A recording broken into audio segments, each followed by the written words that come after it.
I woke up to the sound of tires on gravel, something my ears hadn't missed since my days in combat zones. The clock read 6:17 a.m. Too early for visitors, too purposeful for someone who was lost. I grabbed my coffee and walked to the porch, spotting 3 black SUVs with tinted windows crawling up my long driveway like hungry predators. 15 years as a Navy SEAL had taught me to trust my gut, and right now it was screaming danger. I set my mug down on the porch railing, feeling the familiar calm before a storm wash over me. 4 men stepped out of the first vehicle, expensive suits that didn't quite hide the bulges of shoulder holsters. The leader stood out, tall with slicked back hair and a jagged scar running from the corner of his mouth to his jaw, a trophy from someone who'd fought back. "Beautiful morning," I called out, keeping my tone friendly while my eyes scanned their positions, vehicles, and the subtle hand signals they used to spread out. "Don't often get visitors this early." "Mr. Miller?" Scarface asked, approaching with unearned confidence. His accent wasn't local, New Jersey or maybe Boston. "That's me, Jack Miller." I stayed on the porch, giving me the high ground. "Something I can help you with. Mr. Wilson sends his regards." He smiled, revealing a gold tooth. "He's very interested in your property." I'd heard whispers about Wilson since moving here 3 years ago. A businessman, people said, but their eyes would shift when they mentioned his name. The kind of businessman who didn't take no for an answer. "Not for sale," I replied simply. "Never will be." Scarface's smile didn't waver. "Mr. Wilson is prepared to make a very generous offer. 3 times market value." "That's mighty generous," I said, picking up my mug again. "But this land isn't about money for me." The smallest of the 4 men stepped forward, opening a leather portfolio. "We're talking $2 million, Mr. Miller. Cash. Today." For a moment, I let myself remember what had brought me here. After my last deployment, the nightmares, the cold sweats, the feeling that I couldn't breathe in crowded places. This farm had saved me. The open spaces, the honest work, the rhythm of seasons, they had slowly put me back together when I was shattered. "I'm afraid you've wasted your trip, gentlemen," I said, noticing how they'd positioned themselves, tactical spacing, clear lines of sight. These weren't ordinary businessmen. "This farm isn't for sale at any price." Scarface's smile vanished. "Mr. Wilson doesn't handle rejection well." He gestured around. "Nice place you got. Will be a shame if something happened to it." The threat hung in the air like smoke. I set my mug down again, slower this time, feeling the familiar tightening in my chest that always came before action. "Let me be clear," I said, my voice dropping to the quiet tone my teammates used to call my danger voice. "I spent 15 years as a SEAL. I fought in places you couldn't find on a map. If Mr. Wilson wants to send threats my way, he should understand what he's stepping into." A flicker of uncertainty crossed Scarface's eyes. "Good." But it was quickly replaced by something worse. Amusement. "A SEAL, huh? Impressive." He nodded to his companions. "We know exactly who you are, Captain Miller. Distinguished service. Silver Star. Purple Heart." He took a step closer. "But that was then. Now you're just a farmer. Alone." The wind shifted, carrying the scent of my neighbor Sarah's lavender field. I wondered if she could see what was happening from her farmhouse down the road. "I'm authorized to make you an offer you can't refuse," Scarface continued. "Take the money, walk away, start fresh somewhere else." I met his gaze. "This is my somewhere else." Scarface shrugged. "We'll be in touch. Wilson wants an answer by Friday." He turned to leave, then paused. "By the way, those 2 Arabian horses in your south pasture, beautiful animals. Worth what, 30,000 each? Would hate to see anything happen to them." They climbed back into their vehicles, and I watched until they disappeared down my driveway, dust settling in their wake. My hands were steady as I picked up my coffee mug, but the liquid inside rippled from the pounding of my heart. I pulled out my phone and stared at it, thumb hovering over a contact I hadn't called in years. Team Chief David Ramirez wouldn't know what to do, but calling him meant admitting this was serious, that the peaceful life I'd built was under threat. Instead, I walked to the barn and pulled out the footlocker I kept locked beneath a workbench. The combination came to my fingers without thought. My mother's birthday. Inside lay the parts of my life I thought I'd left behind. My service weapon, cleaned and oiled, 3 passports with different names, a satellite phone, and a small black book with numbers that would never appear in any phone directory. I was halfway to the gun cabinet in my bedroom when I spotted movement through the kitchen window. A pickup truck was approaching, Sarah's old blue Ford. I quickly locked the footlocker and slid it back under the workbench. Sarah didn't need to know about this. Not yet. Not until I figured out why a crime boss was so interested in my quiet farm in the middle of nowhere and what I was going to do about it. As her truck pulled up, I forced myself to smile, but my mind was racing with questions that had no good answers. Why my land specifically? What did Wilson really want? And how far was he willing to go to get it? The morning after Wilson's men visited, I woke before sunrise from a dream where I was back in Kandahar, surrounded and outgunned. Old habits die hard. I checked every room in the house, peering through windows at the darkness outside. Everything seemed normal until I reached the kitchen and spotted something that made my blood run cold. My back door was slightly ajar, the frame splintered near the lock. Someone had been in my house while I slept. Nothing seemed missing at first glance. Not a robbery then. A message. I grabbed my gun from under the sink and swept the house again, more carefully this time. In my office, I found it. My desk drawers had been searched, papers ruffled. The deed to my farm was now sitting in plain view, a red X drawn across it in what looked like lipstick. Outside, the first rays of sunlight were breaking over the eastern hills. I pulled on my boots and jacket, grabbed a flashlight, and headed to check the property. The cool morning air filled my lungs as I walked the perimeter, alert for anything out of place. I found a next surprise at the south fence line. Clean cuts through my barbed wire, posts knocked loose. Beyond the broken fence, hoof prints led away into the forest, my 2 Arabian horses gone. Not stolen by ordinary thieves. They'd left behind the saddles and tack worth thousands. This was about sending a message. Pinned to a fence post was a white envelope. Inside, a note with 3 words, just the beginning. My jaw tightened as anger washed over me, hot and familiar. In my past life, I'd hunted enemies across mountains and deserts. Now, they had come to my home, violated my peace, taken animals I cared for. The calm, adjusted veteran facade I'd built over 3 years was cracking, revealing the warrior underneath who had never really gone away. I was examining the fence line for any clues when I heard Sarah's truck approaching. I'd known Sarah Reynolds for nearly 2 years now. She'd moved into the old Johnson place down the road, a city woman trying her hand at lavender farming. Pretty, smart, and private, she never talked much about her past, which suited me fine since I didn't share much about mine either. "Morning, Jack," she called, climbing out of her truck. Her dark hair was pulled back in a practical ponytail, and she wore worn jeans and work boots. Nothing about her suggested she was anything but a hard-working farmer.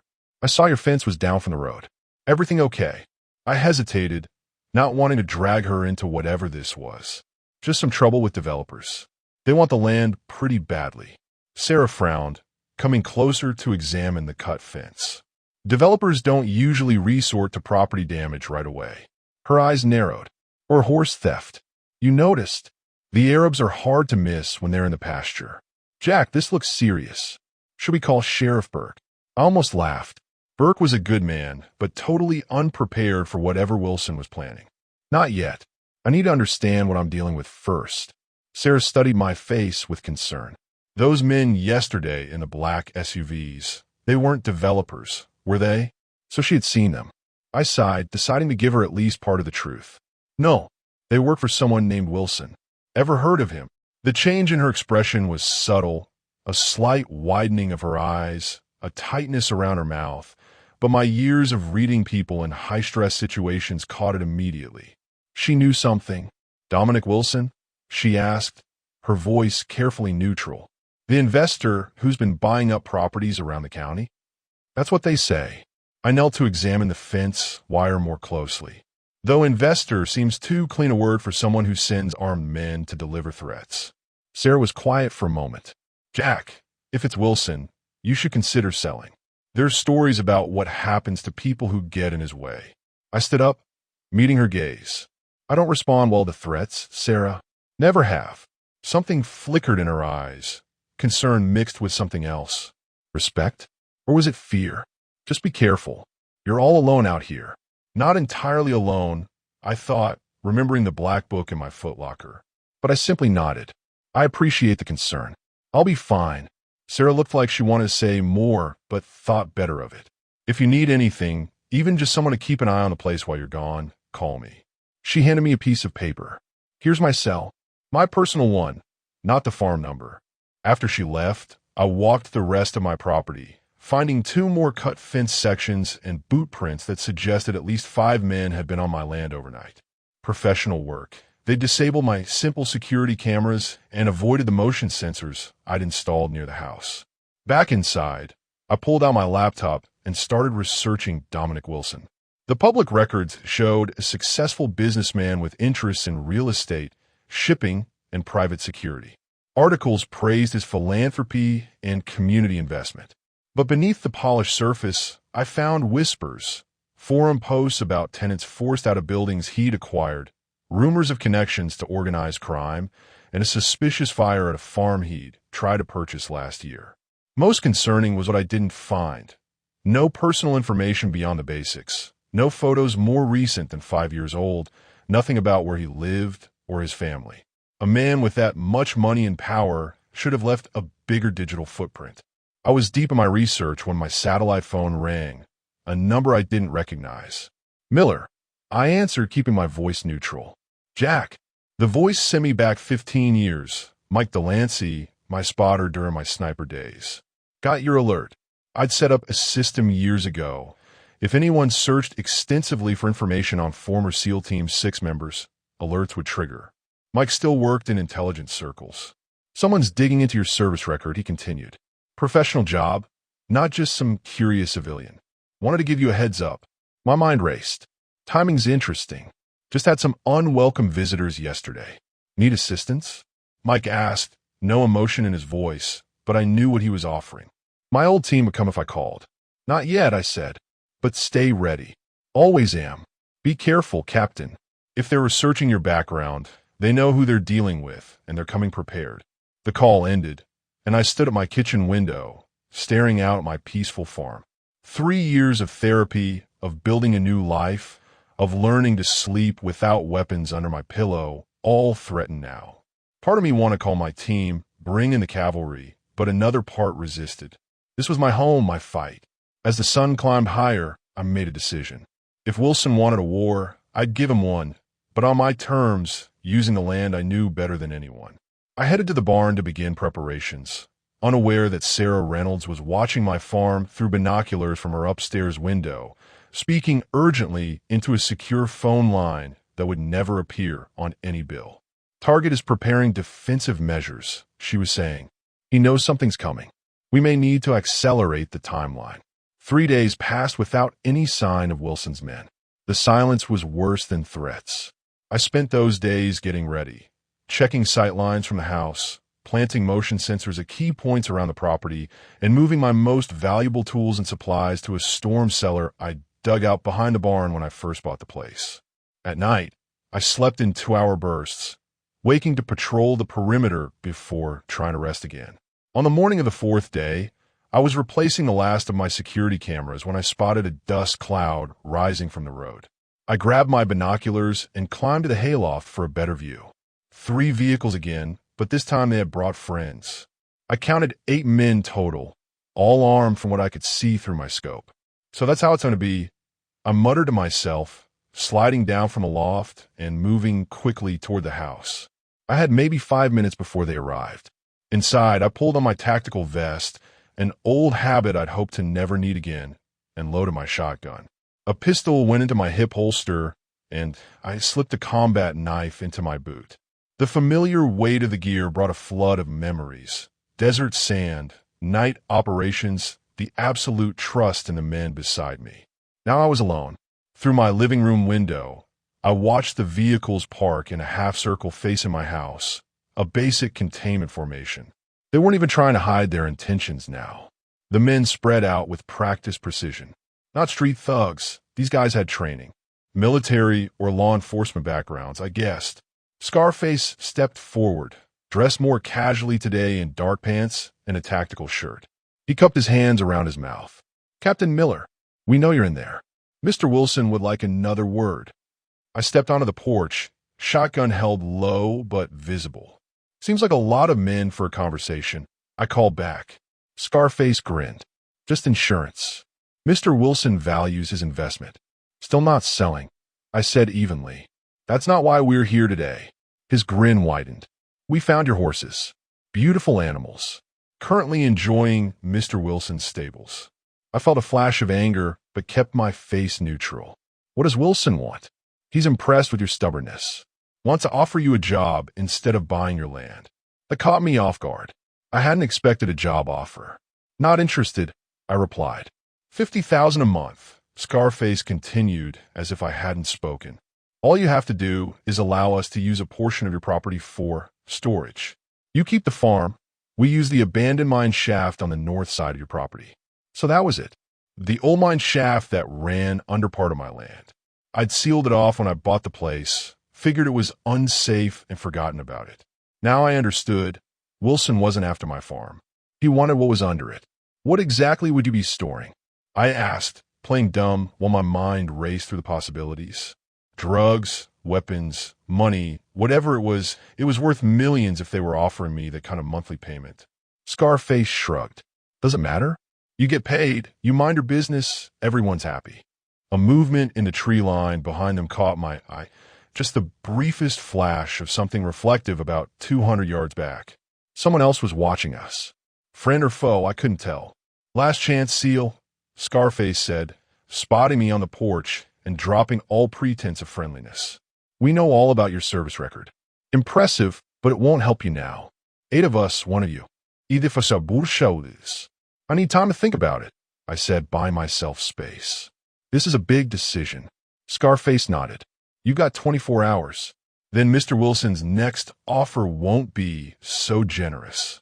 He turned to leave, then stopped. "Oh, and Captain, don't try anything stupid. We've got men watching your farm around the clock." As they climbed back into their vehicles, I kept my eyes on the tree line where I'd seen movement. After Wilson's men disappeared down the driveway, I waited 10 more minutes before slipping out the back door and circling through the woods. Moving silent and low like I'd been taught, I approached the spot from behind. Whoever had been watching was gone, but they'd left evidence, cigarette butts, boot prints, and something unexpected, a small digital camera mounted to a tree, aimed at my house. I examined it without touching it. Not Wilson's men. They wouldn't need hidden cameras when they had openly threatened me. Someone else was interested in my farm. Or maybe in Wilson's operation. As I made my way back to the house, a realization hit me. The mine shaft must connect to something beyond my property. Old maps I'd seen when buying the place showed the mine extending for miles underground, with exits on 3 different properties. One of those properties had to be connected to whatever Wilson was planning. Back in my house, I pulled out the county land records I'd kept in a filing cabinet. The property to the north of mine had been bought by a shell company 6 months ago. The one to the east belonged to Sarah. My satellite phone rang again. This time, it was a different voice from my past, Rodriguez, our team's demolitions expert. "Cap, what the hell is going on out there? Mike says you've got trouble." "Nothing I can't handle," I replied, not wanting to pull my old team into danger. "Bullshit," Rodriguez said. "Mike's been monitoring chatter. Whatever's happening on your farm has some serious players interested. NSA picked up communications about an acquisition at your coordinates." My blood ran cold. The National Security Agency was monitoring activity near my farm? "Rod, I need information. What's under my land? The old mine shaft, where does it go?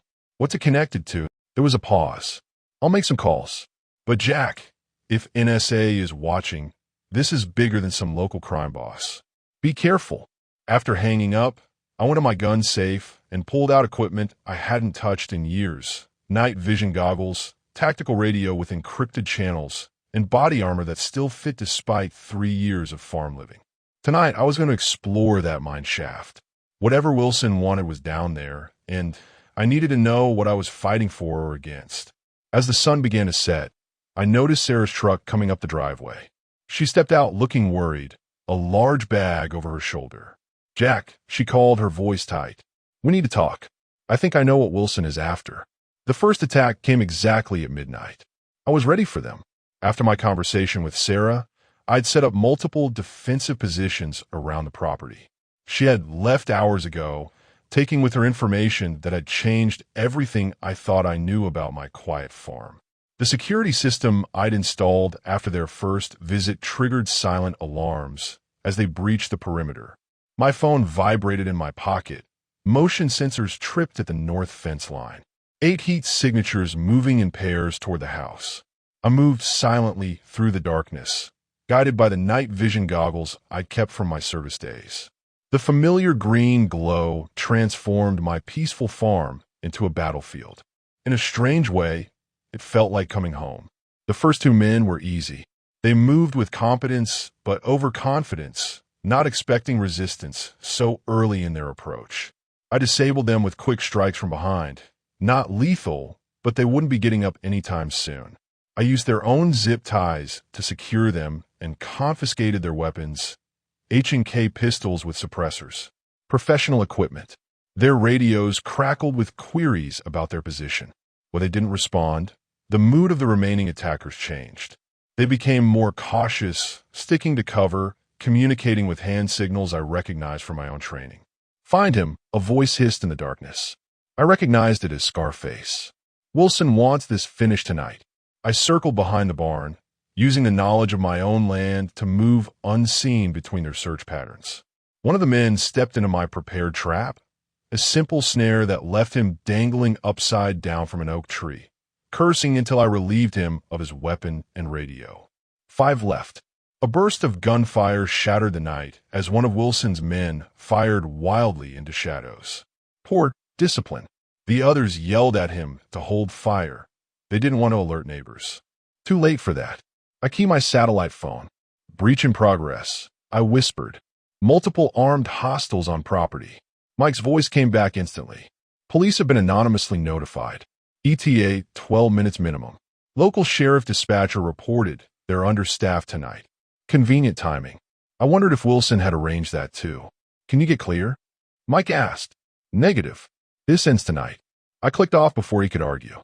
Using the barn for cover, I spotted 2 more men approaching the house from the east side. I waited until they passed, then moved behind them. A quick blow to the base of the skull dropped one. The other turned, raising his weapon, but I was already inside his guard. A knee to the stomach doubled him over, and a strike to the temple put him down. 3 left, including Scarface. I made my way to the house, slipping in through the back door I deliberately left unlocked. Inside, I moved to the living room window. Through my scope, I could see the remaining men regrouping near their vehicles, looking tense and angry. My finger tensed on the trigger of my rifle. It would be so easy, but I wasn't that man anymore, or at least I was trying not to be. Killing wasn't my goal tonight. Information was. A noise from the basement made me freeze. Someone was already inside the house. Moving silently down the stairs, I spotted a figure hunched over the old storm door that led to a tunnel I'd discovered months ago, a tunnel that connected my basement to the mine shaft. Sarah had confirmed my suspicions earlier today. The mine wasn't just abandoned tunnels. It had been converted years ago into a secure storage facility accessible only through certain properties. Properties that Wilson had been systematically acquiring. The figure at the storm door turned, and I recognized him immediately. Not one of Wilson's men, but a face I knew from news reports. Senator James Marshall, chairman of the Defense Appropriations Committee. What was a U.S. senator doing breaking into my basement in the middle of the night? Freeze, I said, keeping my voice low and my weapon steady. The senator's eyes widened. Captain Miller, he said, his voice surprisingly calm. This isn't what it looks like. It looks like you're trying to access the tunnel to the mine shaft, I replied. The same mine shaft Wilson's men are willing to kill me for. Marshall glanced nervously at the storm door. Wilson doesn't know what he's dealing with. Those tunnels contain classified material. Old Cold War storage. Nuclear fail-safe plans, blackmail files on Soviet agents. Things the public was never meant to see. Now pieces started falling into place, and you need to get to them before Wilson does. Marshall nodded. Some of those files could destroy people still in power today. We thought everything was secure, but when Wilson started buying properties with access points, a crash from upstairs interrupted us. The remaining attackers had entered the house. Behind me, I ordered the senator, moving him to a corner of the basement behind an old workbench. Stay down. Footsteps crossed the floor above us. I heard Scarface's voice. Check the basement. He's got to be here somewhere. I positioned myself in the shadows beside the stairs. The first man down took a blow to the throat that left him gasping for air. The second barely had time to raise his weapon before I disarmed him and slammed his head against the wall. Only Scarface remained.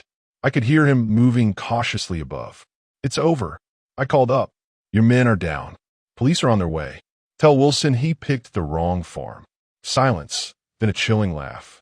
Oh, Miller, you have no idea what you've stumbled into. A small object bounced down the stairs. Tear gas. I grabbed the senator and pulled him toward the storm door. Cover your face. I yelled as the canister began spewing gas. I fumbled with the lock, finally forcing it open and pushing Marshall through before following myself. The narrow tunnel was pitch black. I activated my night vision again and urged the senator forward. Move! This connect to the mine shaft. Behind us, I heard Scarface enter the basement, coughing despite his gas mask. We had maybe 2 minutes before he realized where we'd gone. The tunnel opened into a larger space, the main shaft of the old mine. Unlike the abandoned ruin I'd expected, it was reinforced with modern supports and lined with metal shelving holding dozens of locked containers. The air was dry and cool, preserved by ventilation systems I couldn't see. Which way? I asked Marshall. He pointed deeper into the mine. The primary storage is half a mile in, but we need access codes. The sound of pursuit echoed from the tunnel behind us. No time, I said, pulling him behind a shelving unit. What exactly is Wilson after? Why my farm specifically? Marshall's face was grim in the green glow of my night vision. Your property contains the only entrance that isn't monitored by government security systems. A design flaw from the original construction. If Wilson accesses the facility through your land. The beam of a flashlight swept the cavern as Scarface emerged from the tunnel, gun drawn. I know you're in here, Miller, he called, his voice echoing. You think this is about your worthless farm? Wilson wants what's in container 37. The evidence that would put him away forever. My mind raced. Evidence against Wilson? This wasn't about classified government secrets. The senator's expression confirmed my suspicion. He'd lied to me. There never were any Cold War secrets, were there? I whispered. This is about Wilson. Marshall looked trapped. Not entirely. The facility is real. But container 37 contains something personal. Evidence from an FBI operation against Wilson's organization 5 years ago. Evidence that would also implicate certain political figures. Figures like Senator Marshall himself, I realized. The pieces clicked together. Why he was here personally, why he'd risked breaking into my house. Scarface was moving methodically through the shelves, getting closer. I made a quick decision. Run for the far exit, I whispered to Marshall. I'll deal with him. As the senator slipped away, I stepped out from behind a shelving unit. Looking for me? I called. Scarface spun, firing a wild shot that echoed deafeningly in the cavern. I ducked and rolled, coming up behind another shelf as he fired again. Wilson's paying me triple to bring him your head, he shouted. Nothing personal, Captain. I moved silently between the shelves, using the skills that had kept me alive through dozens of combat missions. Scarface was good, but I was better. I circled around until I was behind him. It never is personal, I said, pressing my pistol to the back of his head. Drop it. He froze, then slowly lowered his weapon. You don't understand what you're involved in, he said. Wilson isn't the real threat here. Then who is? Before he could answer, a new voice echoed through the mine shaft. That would be me, Jack. I turned, keeping my gun on Scarface, to see Sarah step from the shadows, her own weapon trained steadily on my chest. But it wasn't the gun that shocked me. It was the badge hanging from her neck. FBI, she said, her eyes hard and professional. Nothing like the friendly neighbor I thought I knew. and you're in the middle of an operation that's been running for years. The wail of distant sirens reached us from above, and I realized I was caught in a web much bigger and more dangerous than I had ever imagined. One where it was becoming impossible to tell friend from foe. Dawn broke over my farm in streaks of pink and gold, but I couldn't appreciate the beauty. My kitchen had become an improvised command center with Agent Reynolds, directing 3 other FBI agents who had appeared seemingly out of nowhere after the firefight in the mine. Senator Marshall was being held in my living room, his face ashen as he spoke quietly into a secure phone. The cut on my forearm throbbed as I tried to clean and bandage it. Not a bullet wound. Thankfully, just a deep gash from when Scarface had pulled a hidden blade during our struggle. He was now handcuffed in my barn, watched by 2 FBI agents while they waited for transport. "You should let me look at that," Sarah said, entering the kitchen with a first aid kit. Her voice was different now, more confident, more direct. The friendly, somewhat shy neighbor act had vanished completely. "I've had worse," I muttered, but let her take over. Her hands were steady and practiced as she cleaned the wound properly. "So," I said as she worked, "how long have you been watching me?" "Since before you bought this place," she replied without looking up. "The FBI has had this area under surveillance for 3 years. Because of the mine?" She nodded. "The facility under your property was originally built by the Department of Energy in the 1960s. Cold War storage, just like Marshall said, but it was decommissioned in the 90s. Most of the sensitive material was removed, but some things fell through the cracks. And Wilson found out about it. Not just Wilson. She finished bandaging my arm. The facility became a black site for evidence storage. Things too sensitive or controversial for normal channels. Politicians, judges, intelligence officials, they've all used it over the years. Container 37 is just one of dozens holding potentially explosive information. I pulled my arm back, studying her face. "Why are you telling me this now?" "Because you're in too deep to be kept in the dark anymore." She sighed, sitting across from me at the kitchen table. "When Wilson's organization started acquiring properties with access to the facility, we needed eyes on the ground. I was sent in to establish a presence and monitor the situation. But Wilson moved faster than expected. So you've been watching me for 2 years, pretending to be my neighbor or I trailed off, the weight of the deception hitting me all at once. "Friend," she met my gaze. "That part wasn't pretend, Jack." A small voice in my head warned me not to trust her, but everything about our interactions over the past 2 years flashed through my mind. Her helping me fix my tractor after a storm, sharing meals, the easy conversations on summer evenings. Had it all been an act? "I should have told you sooner," she admitted, her voice softening. "When I realized Wilson had targeted your property specifically, I wanted to bring you in. My superiors disagreed." "What's in container 37? I asked. The truth this time. She hesitated.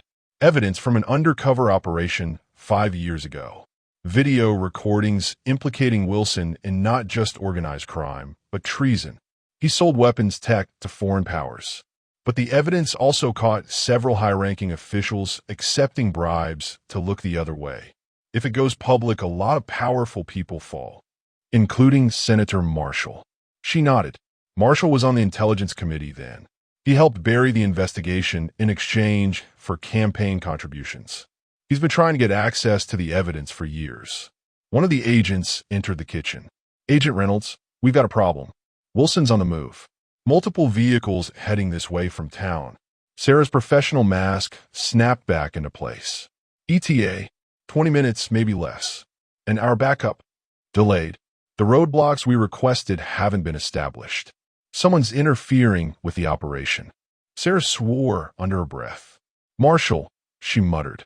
"He's still got friends pulling strings." She turned to me. "Jack, you need to leave. We'll handle Wilson."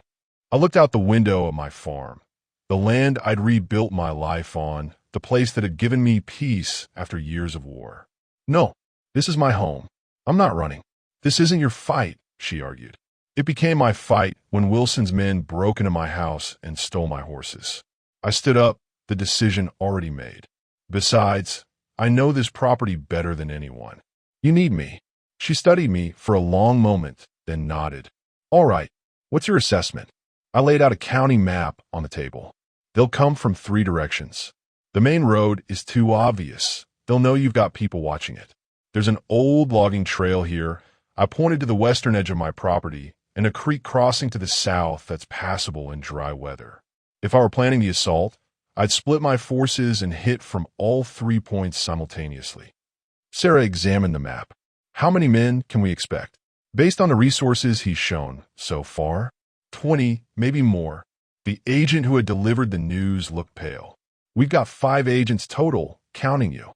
6, counting me, I corrected. Sarah's mouth tightened. We need to get the senator secure and call for emergency backup. She turned to the agent. Get Marshall to the safe house. Use the tunnel through the mine. It's our best chance to get him out unseen. And container 37? I asked. We move it if we can. Destroy it if we must. Her eyes met mine. The evidence is important, but not worth dying for. I wasn't so sure about that. Evidence that could bring down corrupt officials and a criminal organization seemed pretty valuable to me. There's something else you should know, Sarah said, her voice dropping. The lavender farm was never just a cover. I came here because... She hesitated, then reached into her pocket and pulled out a worn photograph. A man in military dress blues stood smiling beside a younger Sarah. My brother, Thomas. He was the original undercover agent who gathered the evidence in container 37. Wilson's men killed him when his cover was blown. The operation was officially closed, the evidence buried. I've spent 5 years trying to finish what he started. The personal revelation hit me hard. All this time, I thought she was just an agent doing her job. But this was about justice for her family. I'm sorry, I said, reaching out to squeeze her hand before I could think better of it. Her fingers tightened around mine for a brief moment before she pulled away, professional again. We got 15 minutes to prepare. What do you need? I stood, military training taking over. Access to your weapons cache. I know you have one. I've seen the reinforced panels in your truck bed. She nodded to one of her agents, who hurried out to retrieve it. And I need 5 minutes in the barn. Alone. She raised an eyebrow, but didn't question me. 5 minutes. Then we need a defensive plan. As I headed for the barn, I pulled out my satellite phone. It was time to call in favors from people I trusted with my life. Mike, I said when he answered on the first ring. Remember that extraction plan we discussed? I need it now. The diner was neutral ground, a small roadside place called Maze about 20 miles from my farm. I sat across from Dominic Wilson himself, a man whose face I'd only seen in online photos until today. In person, he was older than I expected, with silver hair and the lean, hard look of someone who'd fought his way to the top. His expensive suit couldn't hide the street fighter underneath. $10 million for the farm, he said casually, stirring sugar into his coffee. Cash today. I kept my face neutral as I sipped from my own mug. The coffee was bitter and strong, exactly what I needed after 36 sleepless hours. Why my land specifically? There are dozens of farms in the area, many bigger and better located. Wilson smiled coldly. Smartcel. Let's just say what's under your property is worth far more than what's on it. As we talked, I spotted 3 of his men positioned around the restaurant.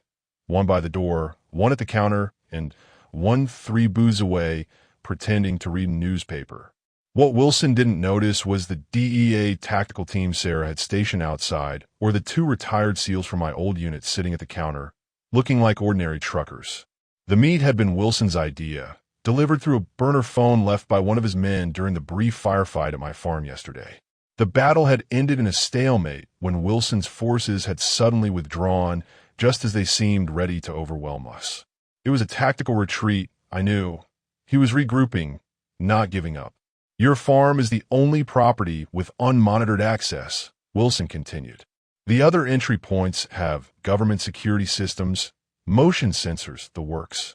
Yours was overlooked during installation. A clerical error that's worth a fortune to the right buyer. And you're the right buyer? He leaned forward. I have international clients very interested in certain items stored in that facility. National secrets have a high market value these days. So Sarah had been telling the truth, or at least part of it. Wilson wasn't just after container 37 and the evidence against him. He was planning to access all the containers and sell their contents to foreign powers. "You don't strike me as the treasonous type," I said casually, watching his reaction. His eyes hardened. "Patriots, traitors, childish concepts. There's only power in those smart enough to take it. And where does murder fit into that philosophy?" "The FBI agent you killed 5 years ago, Thomas Reynolds." Wilson's expression didn't change, but something flashed behind his eyes. Casualties happen in any war. Reynolds knew the risks. His sister is determined to see justice done. I watched him carefully. Now I had his full attention. "Sarah Reynolds is FBI?" I nodded, seeing no reason to hide what he would soon discover anyway. "Your intel isn't as good as you think." Wilson recovered quickly. "It doesn't matter. By this time tomorrow, I'll have what I came for. The only question is whether you walk away rich or don't walk away at all. There's something else you should know about my farm," I said, leaning forward. "I'm not the only dangerous person protecting it." Before he could respond, the diner's door swung open. Sarah walked in, wearing tactical gear with her FBI badge visible on her chest. Wilson's men tensed, hands moving toward concealed weapons. "Dominic Wilson," she announced loudly. "You're under arrest for the murder of federal agent Thomas Reynolds, conspiracy to commit treason, and about 24 other charges I've been looking forward to reading you." The diner erupted into chaos. Wilson's man by the door pulled his weapon, only to be taken down by one of my SEAL teammates.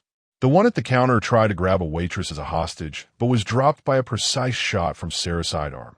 A shoulder wound, not fatal. Wilson himself remained perfectly still, his eyes locked on mine. "This changes nothing," he said quietly. "I have men at your farm right now. That evidence will be destroyed before you can get back." The sound of sirens filled the air outside as DEA and FBI vehicles surrounded the diner. Sarah approached our booth, weapon trained on Wilson. "Your men have already been dealt with," she told him. "We found a mole in the FBI who was feeding you information. It's over, Wilson." Something like admiration flickered across Wilson's face. "Agent Reynolds, you have your brother's determination. He was a worthy adversary. Save it for your confession," she replied, her voice tight with emotion. As federal agents entered the diner and began securing Wilson and his men, I stepped outside for a moment of quiet. The adrenaline was wearing off, leaving me exhausted. My satellite phone vibrated with a message from Mike. "Farm secure. For hostiles captured. No casualties." Sarah joined me outside a few minutes later. "Wilson's being transported to a federal holding facility. No bail, no deals. Any evidence? Safe. We're moving everything from the facility to a more secure location." She hesitated. "Your farm will be released back to you once the investigation is complete." I nodded, watching the federal vehicles pull away. "What happens now?" "Now," she sighed, the weight of a 5-year mission finally lifting from her shoulders. "Now I finish my brother's work. The evidence in Container 37 doesn't just implicate Wilson. There are senators, judges, even foreign diplomats involved. This will get ugly before it's over, and you'll be right in the middle of it." She nodded. "I don't have a choice."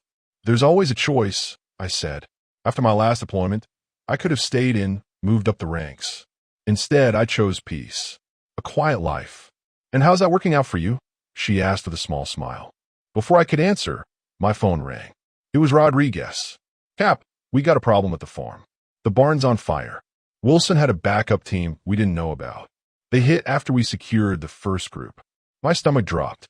The barn was the heart of my operation. Equipment, feed stores, everything I needed to keep the farm running. "I'll be right there," I said, already moving toward my truck. Sarah followed, catching my arm. "Jack, wait. Let the fire department handle it." "My farm, my responsibility," I replied, pulling away. Her eyes searched mine. "This isn't over, you know. Wilson has connections. Even from prison, he'll try to silence anyone who knows about Container 37. Are you warning me or asking for help? Maybe both." She held out a hand. "I could use someone with your skills. The FBI always needs good consultants." I looked at her outstretched hand, thinking about how much had changed in just a few days. The peaceful life I'd built seemed to be going up in flames, literally and figuratively. But there was also an opportunity here, a chance to use my skills for something meaningful again. "Let me save my barn first," I said. "Then we'll talk." As I drove toward the column of black smoke rising in the direction of my farm, I knew two things with certainty. My quiet retirement was over, and the war with Wilson was far from finished. He had resources, connections, and nothing to lose. And somehow, I'd become the central player in a game of shadows and secrets that stretched far beyond my little farm. Sarah's words echoed in my mind. This isn't over. She was right. It was just beginning. The raid didn't go as planned. We should have known Wilson's reach extended further than we imagined. As I raced my truck back toward the farm, the police radio Sarah had given me crackled with frantic chatter. Federal agents calling for backup. Reports of gunfire. Then nothing but static.